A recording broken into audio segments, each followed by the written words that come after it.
I'm Sister Geralyn, and you're listening to Musings from a Catholic Evangelist. When I was in college, I had an advanced biology class. That it was an instance in which taught me a lesson. It was late fall, and the water had gotten cold. It was cold outside, and we were asked to go take specimens from a local stream and pond, and to take the algae and put it under microscope and whatever. So we dug real down deep into the lake, into the pond, and we were surprised when we got it back into the lab that we did not just get algae, but we got freshwater snails. And because of the change of temperature between outside and the temperature inside our lab, the snails thought it was springtime and began to spawn eggs. So we got the great gift of watching the freshwater snails actually lay eggs, and then watch the embryonic snails in their eggs do somersaults, because the eggs of a snail is actually transparent. And you can actually the embryos move around their eggs, which was so cool. In a matter of a week, we had, from 2 snails, we had several dozen. And that was a neat thing to experience. But besides the snails and the algae, and also the pond water scum that we got, there was a creature in the bottom part of the jar that looked like a stalk of broccoli.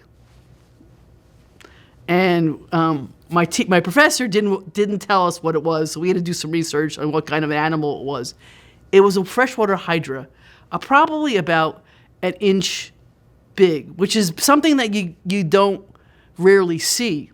So it was like a hand.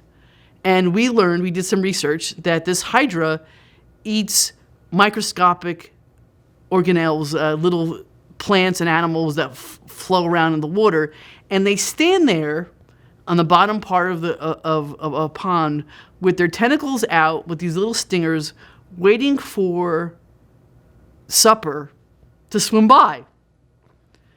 What a great image for "Give us this day our daily bread." What a great image, the little hydra.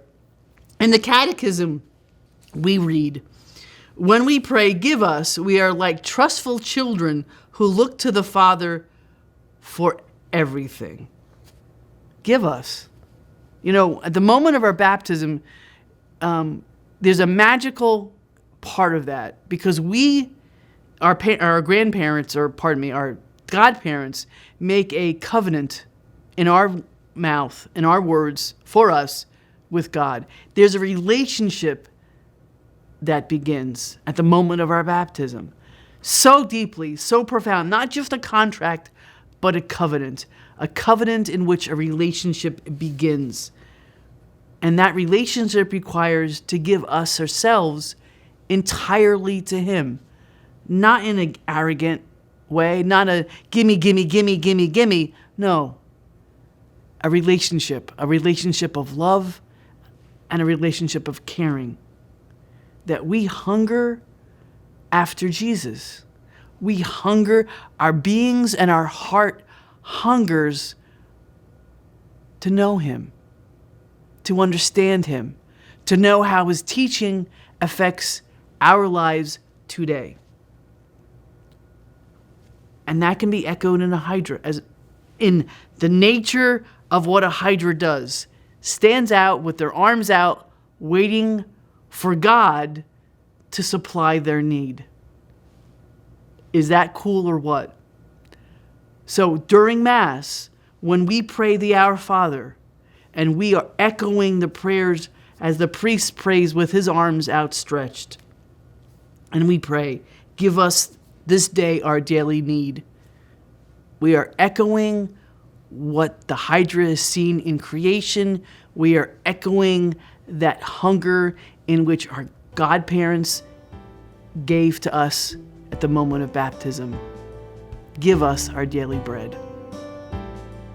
You're listening to Musings from a Catholic Evangelist, and I'm Sister Geralyn.